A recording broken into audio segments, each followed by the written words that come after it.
골로새 교회는 에바브라가 세웠습니다. 에바브라가 에베소 교회에서 복음을 듣고 자기 고향 골로새로 돌아와 세운 교회가 골로새 교회입니다.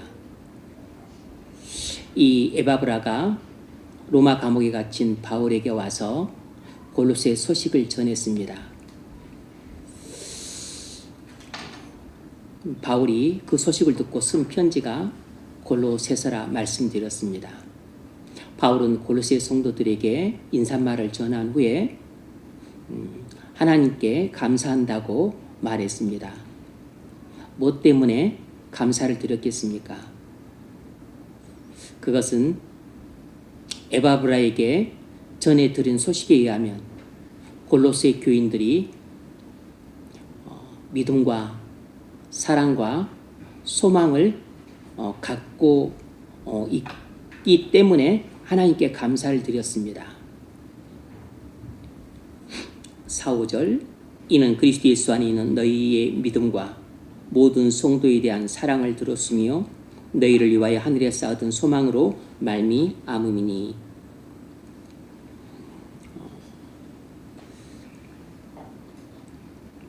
골로새 교인들이 믿음과 사랑과 소망을 갖고 있다는 이 사실 때문에 바울은 하나님께 감사 기도를 드렸습니다. 골로새 교인들이 어떻게 믿음과 사랑과 소망을 갖게 되었을까요?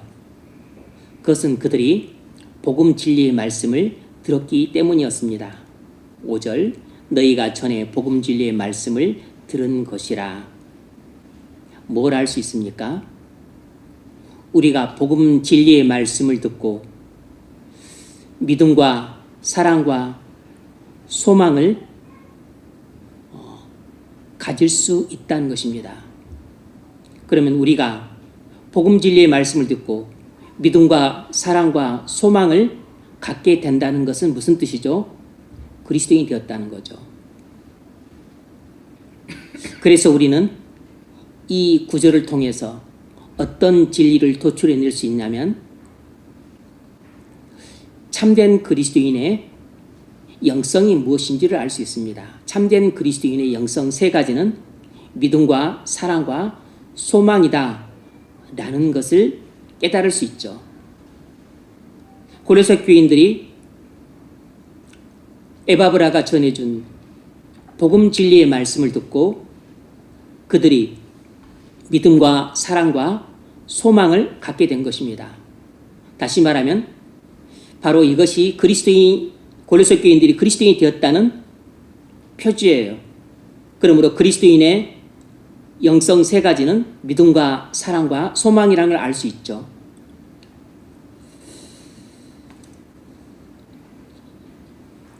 우리가 복음 진리의 말씀을 듣고 믿음과 사랑과 소망을 갖게 되는 것이 우리가 진짜 그리스도인이 되었다는 증거입니다.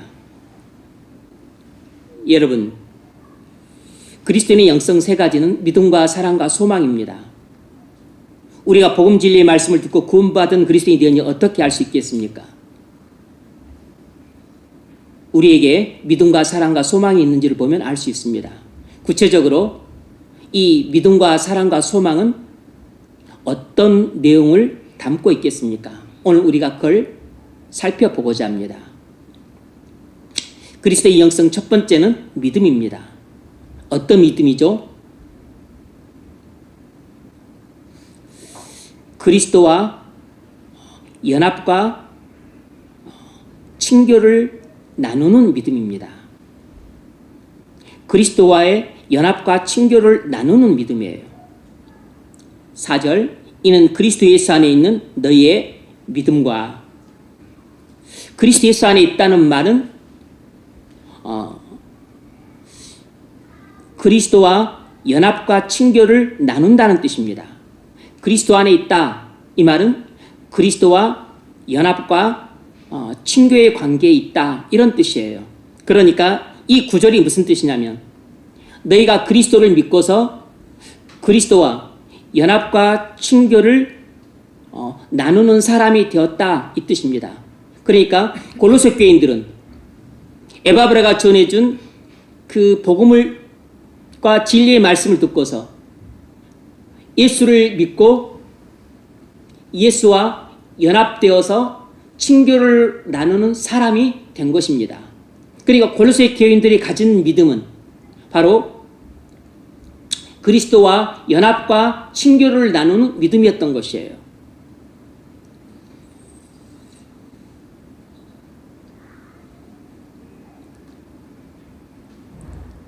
이 그리스도와의 연합과 친교는 전적으로 주 예수 그리스도에 대한 믿음에서 나옵니다.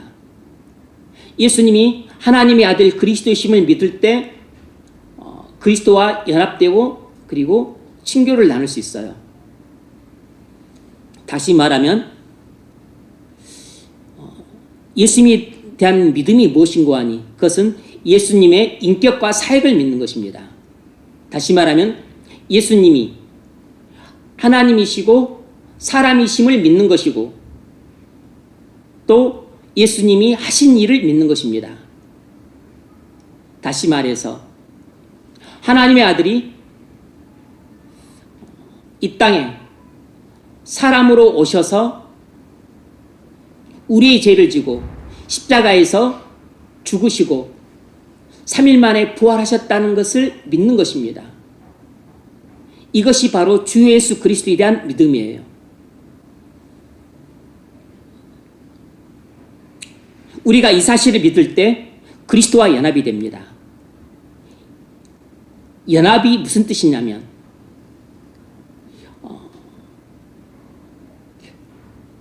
그리스도가 우리의 머리가 되시고 우리는 그리스도의 몸의 일부분이 된다는 것을 뜻합니다. 우리가 주 예수 그리스도를 믿을 때 성령이 우리 안에 들어오세요. 성령이 우리 안에 들어올 때 우리는 그리스도의 몸의 일부분이 됩니다. 성령의 역사로 우리는 그리스도와 묶어져요. 그래서 그리스도의 몸의 일부분이 됩니다. 그게 바로 성령의 역사로 말미암는 그리스도와의 연합이에요. 그리스도와 한 몸이 되는 거죠. 그래서 그리스도께서 내가 그리스도 안에 있고 그리스도께서 내 안에 계시게 됩니다. 이것이 연합, 일치를 말합니다. 그리스도와 나는 한 몸이에요. 그러니까 머리 대신 그리스도와 그리고 그의 몸의 일부분이 된 나는 어떻게 할 수 있죠? 교통을 할 수 있죠. 교제를 할 수 있어요. 그래서 연합이 되면 교제를 하는 것입니다. 그래서 이 믿음이라고 하는 것은 단순히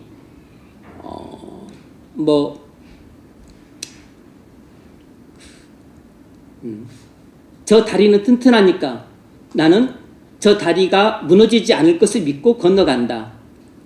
이런 믿음과는 다른 것입니다. 나는 공산주의 이론을 믿어. 나는 자본주의 그 이데올로기를 믿어. 이런 것과는 다른 겁니다. 이런 것은 믿음이 아니고 신념이라고 그래요. 예수 믿음이라고 하는 것은 그리스도와 연합과 친교를 가져오는 믿음이 성경이 말하는 믿음이에요. 오늘 본문에서 말하는 믿음이 바로 그것입니다. 그리스도 예수 안에 있는 너희의 믿음이라고 했는데 골로새 교인들이 갖고 있었던 믿음은 그리스도와의 연합과 친교를 가져오는 믿음이었습니다. 이것이 구원 얻는 믿음이에요. 이것이 바로 참된 그리스도인들이 갖고 있는 믿음입니다.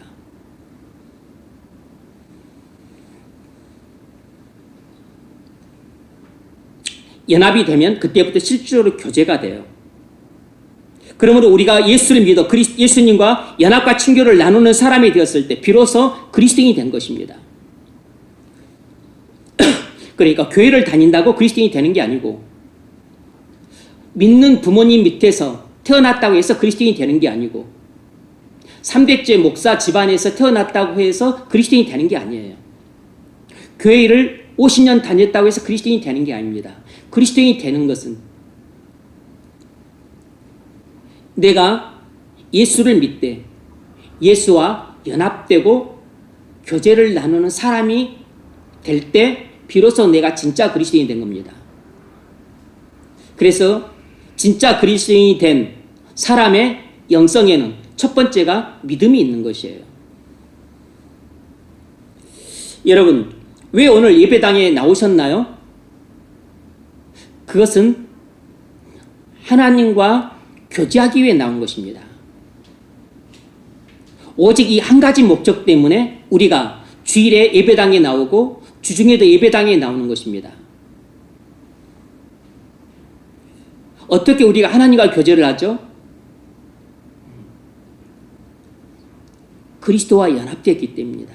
그리스도 안에서 내가 거하고 있기 때문에 이 그리스도 안에서 성부, 성자, 성령, 삼위일체 하나님과 교제가 가능한 것이에요. 그래서 하나님 말씀을 들으면 믿어지고 또 기쁘게 찬송도 하고 또 즐겁게 또 순종도 하는 것입니다.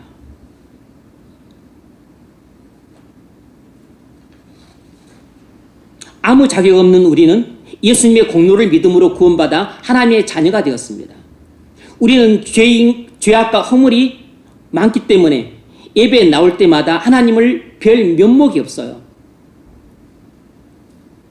하나님 앞에 나올 때마다 부끄러움과 죄송스러움이 가득합니다. 그렇다고 해서 예배당에 쪼그려 앉아서 고개 푹 숙이고 있을 필요는 없습니다. 예수님이 지성소와 성소 사이를 가로막는 휘장을 자기 몸을 십자가에 못 박아 찢으셨기 때문에 아무리 죄악과 허물이 많은 죄인이라도 우리는 하나님 앞에 예수의 십자가의 공로의 피를 믿고 의지함으로 모든 죄를 사함받고 의롭다함 받아서 하나님의 자녀라는 이름을 갖고 그 거룩하시고 공의로우신 하나님 앞에 담대하게 나아갈 수 있습니다. 그러므로 누구든지 주일에 예배당에 나올 때는 아무리 지난 한 주간 죄악과 많은 허물 가운데 살았을지라도 이 예수님의 공로를 믿고 의지함으로 하나님 앞에 나갈 때는 담대하게 나가야 됩니다. 마치 3살 배기 애기가 아버지 함께 달려가서 안기듯이 우리도 3살 배기 애기처럼 하나님 아버지 앞에 달려가서 앵겨야 됩니다. 아무리 우리가 부끄러움과 그리고 면목이 없어도 그렇게 하는 것이 맞습니다.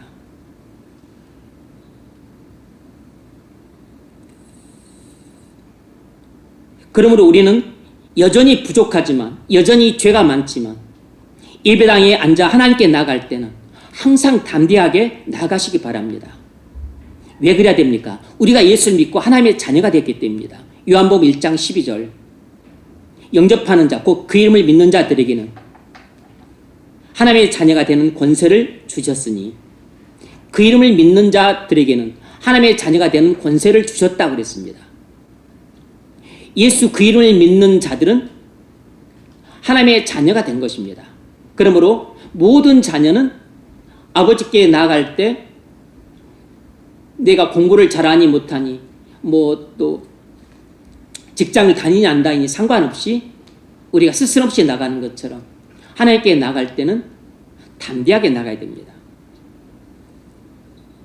예수 믿고 하나님의 자녀가 되었으니까 이제 여러분이 예배 때 하나님께 나갈 때는 담대하게 나가십시오.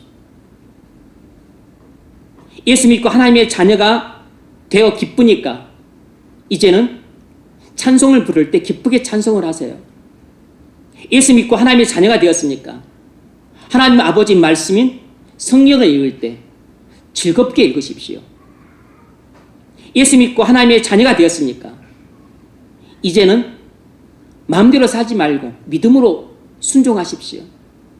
이것이 그리스도와 연합과 친교를 나누는 믿음입니다. 그리스도와의 연합과 친교를 나누는 믿음을 가진 사람은 하나님께 나갈 때 담대하게 나가고 기도할 때도 담대하게 기도하고 찬송할 때는 기쁘게 찬송하고 성경 읽을 때는 즐겁게 성경을 읽습니다. 이것이 바로 그리스도 예수 안에 있는 믿음이에요. 믿음은 구체적으로 무슨 뜻이죠? 믿음이란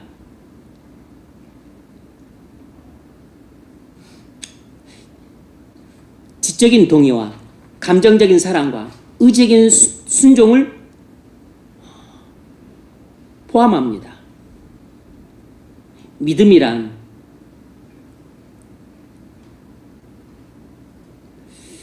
복음 진리에 대해서, 예수에 대해서 지적인 동의를 하고 감정적으로 사랑하고 그리고 의지적으로 순종하는 것을 포함하는 말이에요.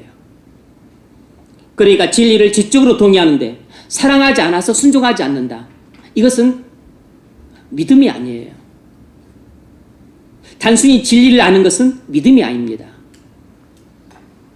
하나님은 한 분이시고 성부, 성자, 성령으로 존재하신다. 이것은 내가 지금 알고 있는 것이지 믿음이라고 할 수 없어요. 믿는다면 내가 이것을 알고 동의할 뿐만 아니라 이 사실 자체를 내가 사랑해요. 이 진리 자체를 사랑합니다. 그리스도는 참 하나님이시자 동시에 참 사람이시다. 이 진리를 내가 지적으로 맞아, 그래, 동의할 뿐만 아니라 이 사실 자체를 놀라우며 사랑합니다. 그리고 그것에 순종을 해요. 하나님의 말씀하신 것을 순종합니다. 내가 알지만 사랑하지 않아서 순종하지 않는 진리는 내가 믿고 있는 진리가 아닙니다. 내가 무엇을 믿는지를 어떻게 하냐면 내가 순종하고 있는 것을 내가 믿는 것입니다. 하나님 말씀을 내가 순종하고 있다면 하나님 말씀을 내가 믿는 것이고, 세상의 가르침을 믿고 있다면 나는 세상의 가르침을 세상의 가르침을 순종하고 있다면 나는 세상의 가르침을 믿고 있는 것이에요.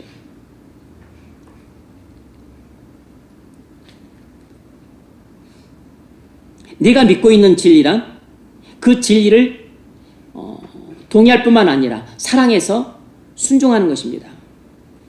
그래야 내가 그 진리를 믿고 있다고 말할 수 있어요. 이것이 성경이 말하는 믿음의 정의입니다. 성경이 말하는 믿음은 지적인 동의와 감정적인 사랑과 의적인 순종을 수반하는 말이에요.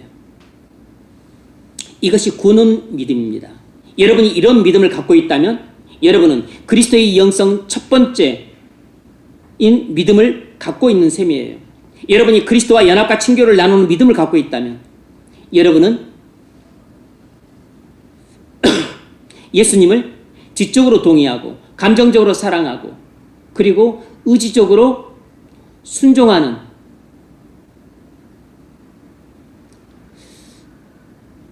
믿음을 가진 참된 그리스도인의 영성을 갖고 있다고 할 수 있어요. 이런 믿음은 어떻게 역사를 할까요? 사랑으로 역사를 합니다. 그래서 그리스도인 영성 두 번째 요소는 사랑입니다. 구체적으로 어떤 사랑일까요? 하나님에 대한 사랑과 이웃에 대한 사랑입니다. 4절, 모든 성도에 대한 사랑을 들었으며, 이 말은 본질적으로 하나님에 대한 사랑을 전제로 하고 있는 말이고, 그리고 이웃에 대한 사랑도 포함하고 있는 말입니다. 우리가 참된 믿음을 가졌는지를 알 수 있는 제일 확실한 방법 가운데 하나는 우리가 성도를 사랑하느냐를 보면 알 수 있어요. 요한도 형제의 사랑이 우리가 참된 그리스도인지 아닌지를 알 수 있는 확실한 표지라고 말했습니다. 요한 1서 3장 14절, 우리는 형제를 사랑함으로 사망에서 옮겨 생명으로 들어간 줄 알거니와 사랑하지 않는 자는 사망에 머물러 있느니라. 무슨 말이냐면 형제란 지체, 교인들, 성도를 말합니다.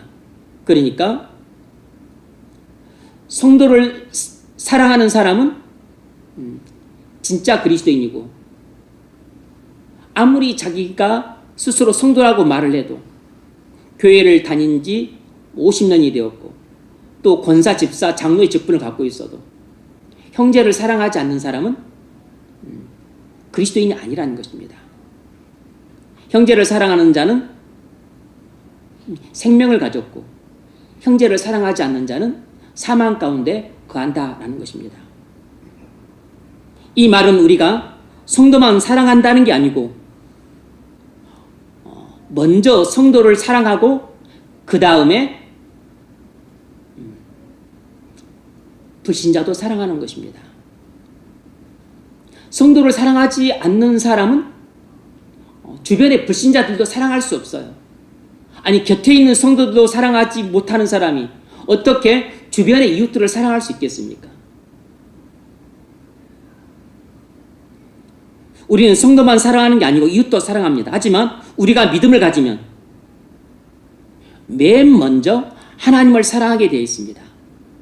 그리고 하나님을 사랑하는 사람만이 진실로 이웃을 사랑할 수 있어요. 성경이 말하는 이웃 속에는 성도와 불신자 모두를 포함하고 있습니다. 이 점을 주님이 친히 말씀하셨어요. 마태복음 22장 37절 예수께서 이르시되 내 마음을 다하고 목숨을 다하고 뜻을 다하여 주 너의 하나님을 사랑하라 하셨으니 이것이 크고 첫째 되는 계명이요 둘째는 이것이니 내 이웃을 내 자신같이 사랑하라 하셨으니 이 두 계명이 온 율법과 선자의 강령이니라. 예수님은 하나님의 513가지 되는 계명을 두 가지 계명으로 압축했습니다. 그것이 바로 첫 번째는 하나님에 대한 사랑이고 두 번째는 이웃에 대한 사랑이에요.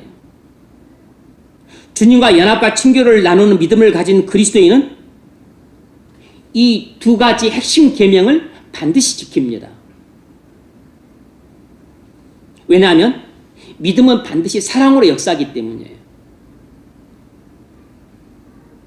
우리가 아무리 성품이 좋은 사람이라도 예수님을 믿지 않으면 우리는 하나님을 사랑할 수도 없고 이웃을 사랑할 수도 없어요.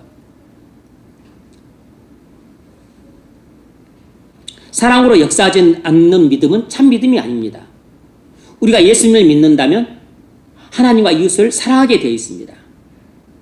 왜냐하면 믿음은 반드시 사랑으로 역사하기 때문에. 그런데 이 사랑의 특징이 무엇이냐면 자기 희생입니다. 성경이 말하는 사랑의 가장 중요한 특징은 자기 희생이에요. 믿음에서 나오는 사랑은 전적으로 자기 희생적인 사랑입니다. 섬김과 나눔의 사랑이에요. 세상이 또 사랑을 말합니다. 부모가 자식을 사랑하고 또 연인끼리 서로 사랑을 합니다. 이런 사랑은 일반적으로 연인끼리 사랑, 이런 사랑은 일반적으로 에로스적인 사랑인 거죠. 뭐 굳이 말하자면 또 부모가 자식을 사랑하는 것은 뭐 아가페적인 사랑이라고 말할 수도 있지만 남녀간에 사랑한다고 해놓고 마음이 안 들고 서로 안 맞고 그래서 헤어지자고 하면 막 미워하고 욕하고 때로는 협박하고 심하면 해를 끼치기도 합니다. 왜 그러죠? 이것은 자기희생적인 사랑이 아니고 이기적인 사랑이기 때문입니다. 남녀간의 사랑은 일반적으로 에로스적인 사랑이에요. 에로스적인 사랑은 본질이 이기적인 사랑입니다. 자기 좋자고 사랑하는 것이에요. 자기 이익을 위해서, 자기 만족을 위해서 사랑하는 것입니다. 사랑도 이기적인 사랑은 처음에는 간이라도 빼줄 것 같지만 나중에는 상대방을 해하는 이렇게 쉽게 변질이 되는 사랑입니다. 그리고 언제든지 그 사랑이 없어질 수 있는 쉽게 소멸되는 사랑이에요. 인간적인 사랑은 그래서 믿을 수가 없는 것입니다. 이런 이기적인 사랑은 죄인들이 자기 중심적인 사랑을 외연으로 확장한 것에 불과해요. 다시 말하면 가족에 대한 사랑도 그렇습니다. 아니면 또 뭐 일반적으로 연인에 대한 사랑, 이런 인간적인 사랑은 자기 사랑을 조금 넓힌 것에 불과하다고요. 부모가 자식을 사랑하는 것도 본질적으로는 자기 중심적인 사랑을 자기 가족에게 확장시킨 것입니다. 자기 자식에게. 그리고 또 형제는 자기 형제를 사랑하는 데까지 자기애를 조금 확장시킨 것이에요. 일반적으로 이런 사랑은 희생적인 사랑은 아닙니다. 희생 요소가 담겨 있더라도. 연인이 되는 사랑도 일반적으로는 자기 마음에 드는 연인에게 좀 확장시킨 것입니다. 성경이 말하는 사랑은 이런 사랑이 아니에요.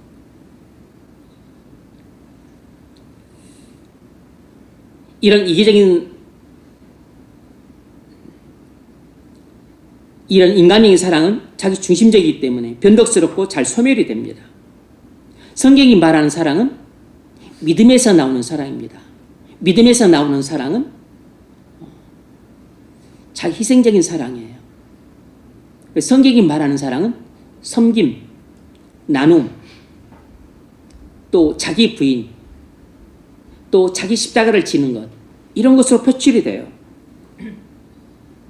아무 자격 없는 죄인에게 베풀어 주신 하나님의 전적인 은혜로 구원받았고 구원받고 있고 또 장차 완전히 구원받으실 것이기 때문에 이러한 믿음을 가졌기 때문에 하나님을 사랑할 수밖에 없습니다. 하나님을 사랑하니까 하나님이 사랑하시는 이웃도 사랑하게 되는 겁니다. 그래서 성경이 말하는 사랑은 반드시 그 밑에 믿음을 전제하고 있는 겁니다. 하나님을 사랑한다? 믿음 없이는 불가능해요. 이웃을 사랑한다? 믿음 없이는 불가능합니다. 믿음이 있어야 첫 번째로 수직적으로 하나님을 사랑할 수 있습니다. 하나님을 사랑해야 수평적으로 이웃도 사랑할 수 있어요. 진정으로 부모도 사랑하고 형제도 사랑하고 진정으로 교회에 있는 성도들도 사랑하고 진정으로 직장 동료들도 사랑할 수 있어요. 하나님을 사랑하지 않는 사람은 어떤 사람도 사랑하지 않습니다. 심지어 자기 부모도 진정으로 사랑하지 않고 형제도 사랑하지 않고 자기 남편도 아내도 진정으로 사랑하지 않고 하나님을 진정으로 사랑하지 않는 사람은 자기 자식도 진정한 의미에서 사랑하지 않아요. 모든 부모가 자식을 위해서 전적으로 다 희생하는 것도 아닙니다. 부모 중에서도 얼마나 이기적인 그런 아버지나 엄마가 있는지 몰라요. 여러분, 우리는 살면서 마음에 안 드는 사람들을 많이 만납니다. 나를 힘들게 하는 사람도 만나요. 때로는 원수 같은 사람도 만납니다. 하지만 그들을 끝까지 포기하지 않고 사랑해야 됩니다.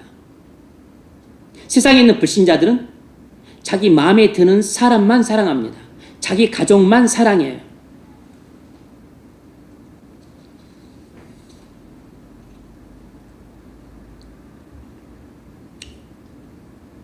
그러나 그리스도인은 그렇게 하면 안 됩니다. 그것은 그리스도인의 영성이 아니기 때문이에요. 우리 주변에 있는 사람들은 대부분 우리 마음에 안 듭니다. 마음에 드는 사람은 손가락에 꼽아요. 마음에 드는 사람은 상대적으로 사랑하기 쉽지만 안 드는 사람은 상대적으로 사랑하기가 조금 더 어렵습니다. 불신자들은 마음에 드는 사람은 사랑하고 마음에 안 드는 사람은 사랑하지 않습니다. 그런데 우리는 그렇게 하면 안 돼요. 우리는 마음에 들든 안 들든 조건 없이 사랑해야 됩니다. 우리도 불신자와 똑같은 죄성을 갖고 있어서 그렇게 하는 것이 원천적으로 불가능해요. 그런데 왜 성경은 우리에게 그렇게 살라고 합니까? 가능하기 때문입니다. 아니, 불가능하다면서 뭐가 가능합니까?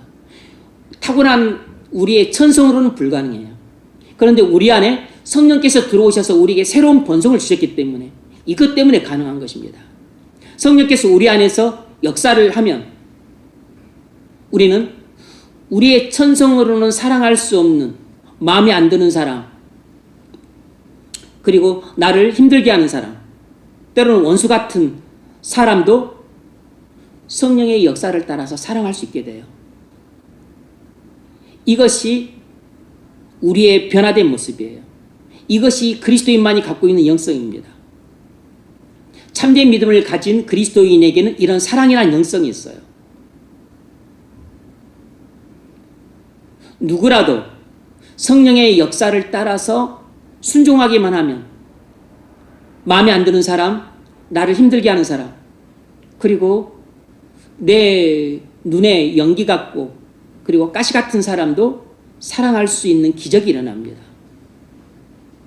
우리 천성으로는 불가능한데 우리 안에 있는 성령으로 말미암아 그 일이 가능해요.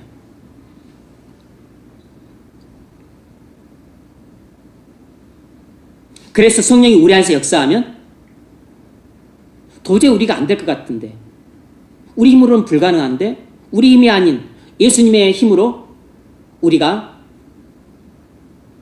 원수도 사랑하게 되는 것입니다. 내가 한 것이 아니고 나와 함께 하신 예수님이 하신 일이에요. 그러므로 여러분, 자기에 빠져서 자신과 가족과 마음에 드는 사람만 사랑하는데 머물지 말고 성령의 역사하심을 따라서 마음에 들지 않는 사람과 도움이 필요한 사람들과 들을 사랑하는 데까지 나가시기 바랍니다. 사랑이 귀합니다. 돈보다 귀해요. 학문보다 귀합니다. 보석보다 귀해요.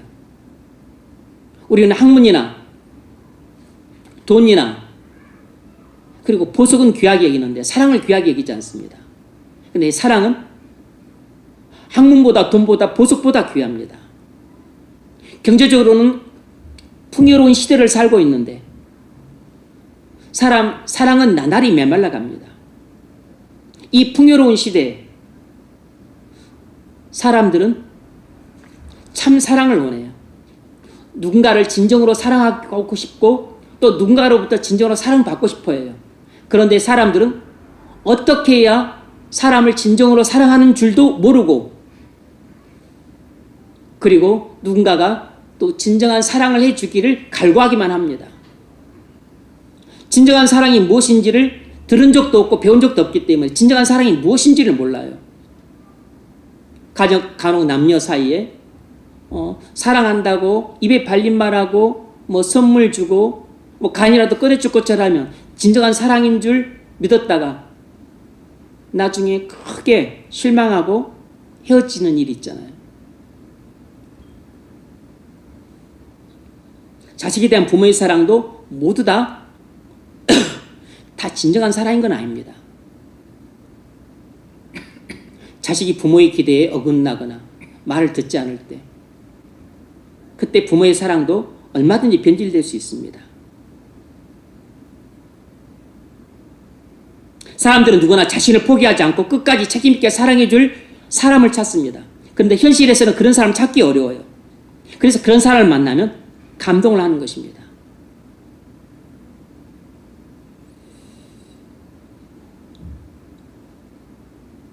일전에 말씀드렸던 하용록 목사님, 그분이 얼마 전에 소천하셨어요.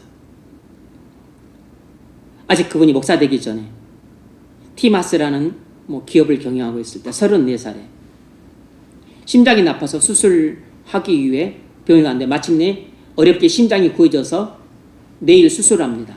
그런데 오늘 어떤 여인이 헬기로 수송되어 왔어요. 그런데 그 여인도 심장에 이상이 생겨서 헬기로 수송이 된 겁니다.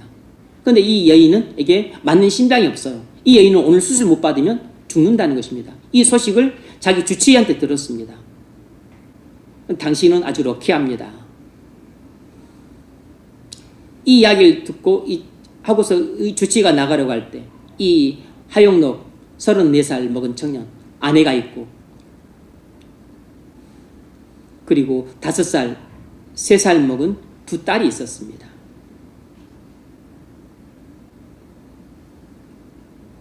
자기는 주님을 사랑하고 이웃을 사랑하며 살기로 작정을 했는데 어떻게 해야 되나 마음이 갈등이 되었습니다.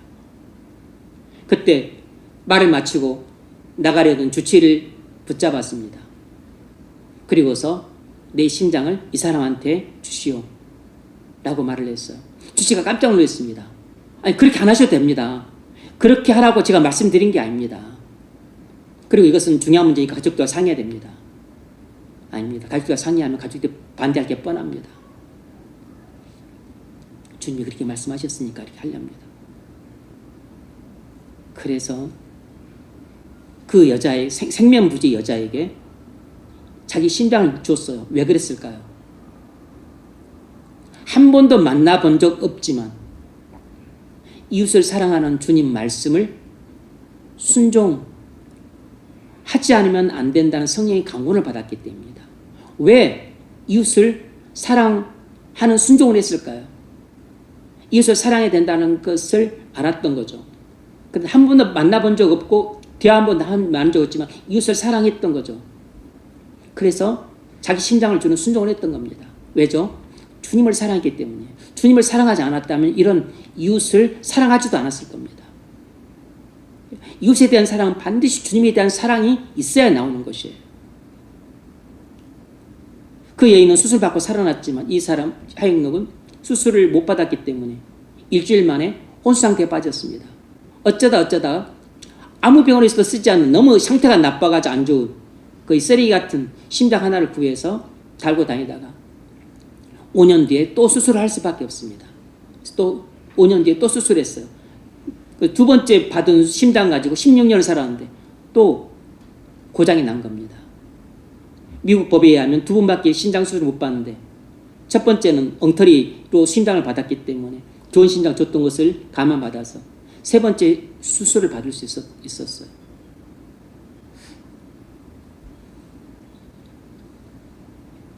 하지만 그러고 나서 결국 나중에 그분은 이제 목사님이 되셨는데 결국 얼마 전에 소천하셨어요. 한 번도 만나본 적 없는 생면부지에 사람을 사랑할 수 있습니다. 도움이 필요한 사람은 전부 내 이웃이에요. 갈라디아서 5장 6절 그리스도 예수 안에서는 할례나 무할례나 효력이 없으되 사랑으로서 역사하는 믿음뿐이니라. 믿음은 반드시 사랑으로 역사합니다. 우리 믿음이 살아있다면 우리 사랑도 살아있어요. 여러분 가족을 진심으로 사랑하십시오. 곁에 있는 지체들을 마음껏 사랑하세요. 여러분 직장 동료들에게 최선을 다해서 섬기고 나누십시오. 도움이 필요한 이웃들에게 아낌없이 베푸십시오. 서로 주님의 사랑으로 사랑하시기 바랍니다. 또 사랑을 하다 보면 상처도 많이 받습니다. 왜냐하면 사람 마음이 다 내 마음 같지 않기 때문이에요. 나는 사랑한다고 하는데 또 그 사람에서 오는 것이 되게 가시 같은 것이 오고 또 고슴도치 같은 것으로 콕콕 찌르기도 하고 그러니까 사랑을 하는 사람들은 또 상처도 많이 받습니다. 그렇다고 해서 상처 안 받으려고 굴 속으로 들어가서 혼자 도순처럼 그렇게 살지 마십시오. 상처 받더라도 서로 사랑하고 사랑받으셔야 됩니다.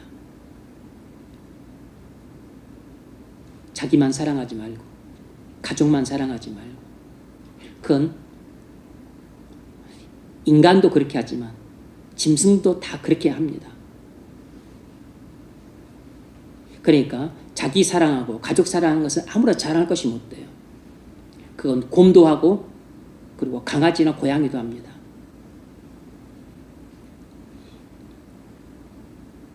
인간이라면 심지어 개들도 자기 친구 개도 사랑해서 먹을 것 갖다 주기도 합니다. 그리고 죽어있으면 길거리에 죽어있으면 물에다가 옆에 치워놓기도 해요. 그러니까 개들도 친구를 사랑하기도 해요. 인간이 개보다 나으려면 짐승보다 나으려면 정말로 이웃을 사랑할 수 있어야 됩니다. 이웃뿐만 아니라 원수까지라도 사랑하는 단계로 나갈 수 있기를 바랍니다.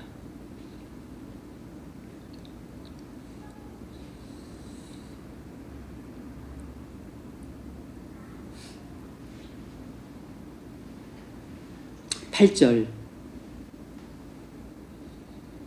성령 안에서 너희 사랑을 우리에게 알린 자니라. 에바브라는 골로새 교인들이 바울을 사랑한다는 소식을 전해줬습니다. 골로새 교인들은 바울을 한 번도 본 적이 없었지만 사랑했어요. 여러분, 꼭 만나야 사랑할 수 있는 게 아닙니다. 만나지 않고도 사랑할 수 있어요. 우리는 먼저 사랑하고 나중에 만날 수 있습니다. 그런 사람들이 있었습니다. 주님을 사랑함으로 한 번도 본 적 없는 조선 사람들을 사랑하는 사람도 있었어요. 그들이 바로 누구냐면 구한말에 들어와서 우리에게 복음을 전해주었던 선교사들입니다. 로제타 홀은 펜실베니아 대학 의과대학을 다니고 있었는데 펜실베니아 여자의과대학을 다니고 있었어요. 최초의 여자 의대입니다. 그러다가 선교 집회에 참석을 했는데 이 조선에 여자 의사가 필요하다는 이야기를 들었습니다. 그래서 자기가 이제 의사가 되니까 내가 조선의 의료 선교사를 가야 되겠다. 이렇게 마음 품고 1890년 의대를 졸업하자마자 조선을 갔어요. 그 당시에 이 로제타가 윌리엄 제임스 홀이라고 하는 그 의대생과 교제 중이었습니다. 그리고 조선으로 간다고 하니까 자기 남자친구가 말렸습니다. 거기는 선교사들 죽인데 가지 마. 그냥 나랑 같이 여기서 사역하자. 아니야. 나는 주님께 명을 받았고 그리고 나는 이미 조선 사람들에 대한 사랑을 마음에 품었어. 하고서 만류를 뿌리치고 조선행 배를 타고 석 달에 걸쳐서 조선으로 갑니다.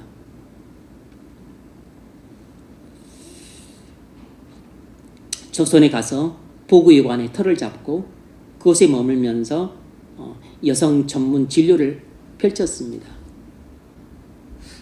당시 조선의 여자들은 대부분 이름을 안 갖고 있었습니다. 심지어 500명 중에 이름을 가진 여자는 한 10명 정도밖에 안 됐다 그랬어요. 이름이 개똥이, 큰년, 작은년, 여주대, 또 울산대 이런 것입니다. 이름이. 이름도 가지지 못하고 학교도 못 다니고 사람 취급도 못 받고 멸시천대 받고 그런 이 조선의 여인들을 불쌍히 여기면서 품어줬습니다.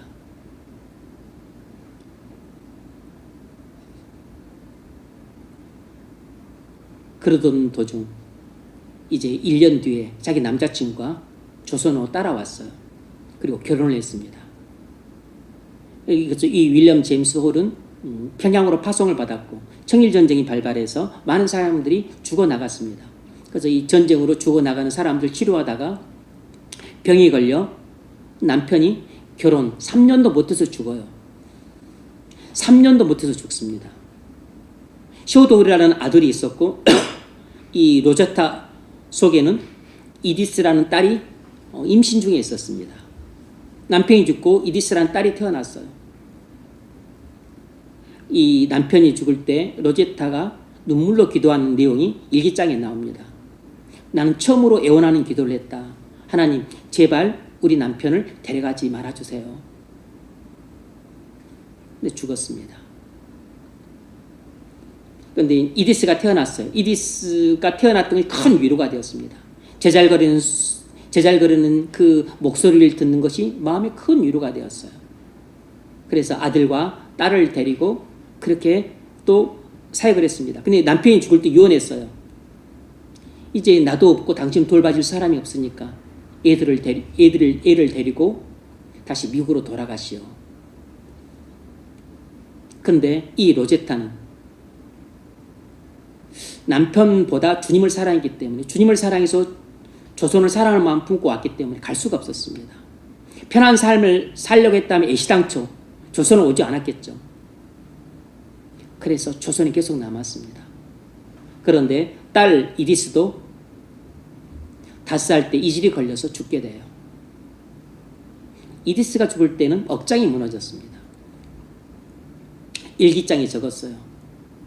나를 사랑하시는 하나님이 내가 사랑하는 남편과 이제 딸까지 데려가셨다.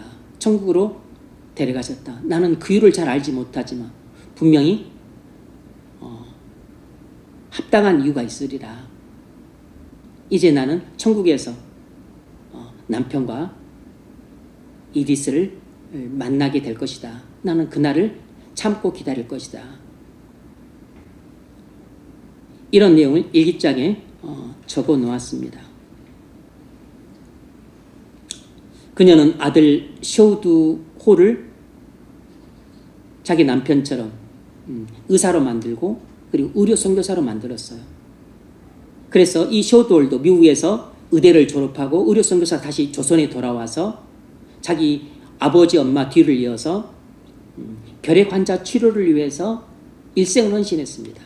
그래서 이 쇼우드 홀이 우리나라에 결핵 치료를 위해서 씨를 제작을 했어요. 우리 요즘에는 잘 안 쓰지만 예전에는 우리가 씨를 많이 사기도 했습니다. 한 장에 뭐 30원, 50원 하면서. 그건 전부 결핵 환자 치료를 위한 기금을 마련하기 위해 제작한 것들이에요. 이 로제타 홀은 우리나라에서 41년간을 사역하고 그리고 86세에 소천에서 지금 양화진 선교사 묘역에 안장되어 있습니다.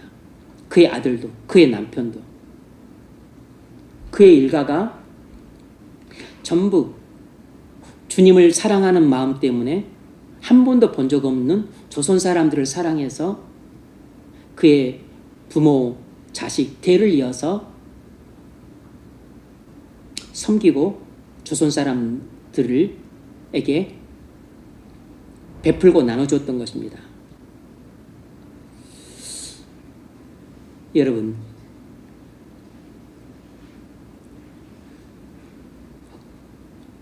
우리는 다 하나님도 사랑하고 이웃도 사랑하고 합니다. 그런데 그 사랑이 잘 안 되는 이유는 근본적으로 믿음의 문제예요. 믿음이 사랑으로 역사하는 겁니다. 믿음이 있어야 사랑을 하는 것이고 믿음이 없으면 사랑할 수가 없습니다. 그래서 대단히 이기적인 사람, 자기밖에 모르는 사람, 철저하게 자기 중심적이고 그리고 탐욕스러운 사람들, 이런 사람들은 성품이 못돼서 그런 게 아니고 예수 믿음이 없는 겁니다. 그리스도와의 연합과 친교를 이룰 수 있는 믿음이 없는 것이에요.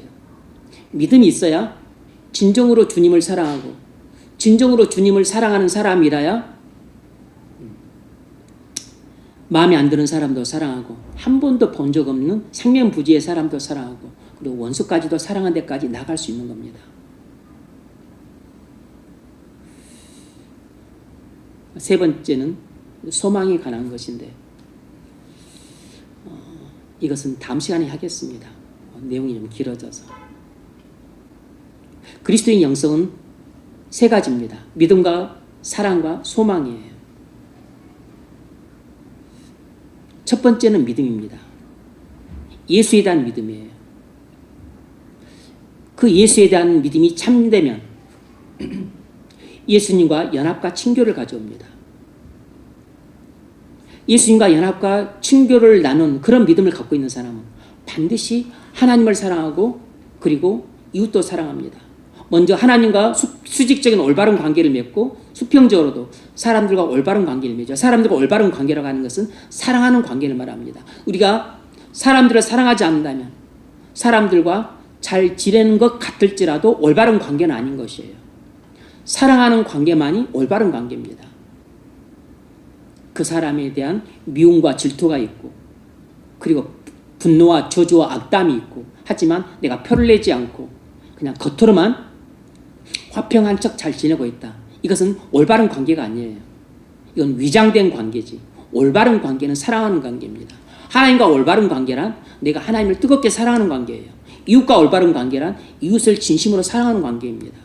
내가 사랑하지 않는다면 부모와도 올바른 관계가 아닌 거고 지체와도 올바른 관계가 아닌 거고 동료와도 올바른 관계가 아닌 겁니다. 그러고 보면 우리가 이웃과 많은 경우 올바른 관계가 아닌 채 살아가고 있어요. 그 이유 중에 하나는 하나님과 올바른 관계가 틀어졌기 때문입니다. 그 이유는 근본적인 이유는 내 믿음에 문제가 있는 겁니다. 믿음이 식었기 때문이에요. 믿음이 약해졌기 때문입니다. 그러므로 여러분이 하나님에 대한 사랑도 식고 이웃과의 관계도 올바르지 않다면 먼저 여러분의 믿음을 점검해 보십시오. 믿음이 사랑으로 역사합니다. 믿음이 역사를 해야 사랑으로 수고하는 법이에요. 섬기는 사람, 나누는 사람, 자기를 희생해서 기꺼이 남을 돕는 사람, 이런 사람들은 사랑으로 수고하고 있는데 이 사랑의 수고는 믿음이 역사를 해야만 납니다. 그러므로 여러분에게 이런 사랑의 수고로 역사할 수 있는 믿음이 있기를 바랍니다. 그래서 참된 믿음이 있으면 참된 사랑으로 나타나게 될 겁니다. 여러분에게 이런 믿음의 역사와 그리고 사랑의 수고가 있다면 여러분은 그리스도의 영성 두 가지를 확실하게 갖고 있는 것입니다. 이런 두 가지를 갖고 있는 사람은 나중에 무엇도 갖고 있냐면 소망의 인내도 갖게 됩니다. 이 부분은 다음 시간에 살펴보겠습니다. 믿음의 역사와 사랑의 수고와 그리고 소망의 인내, 이 세 가지를 가진 성도가 될 수 있기를 주의 이름으로 축원합니다.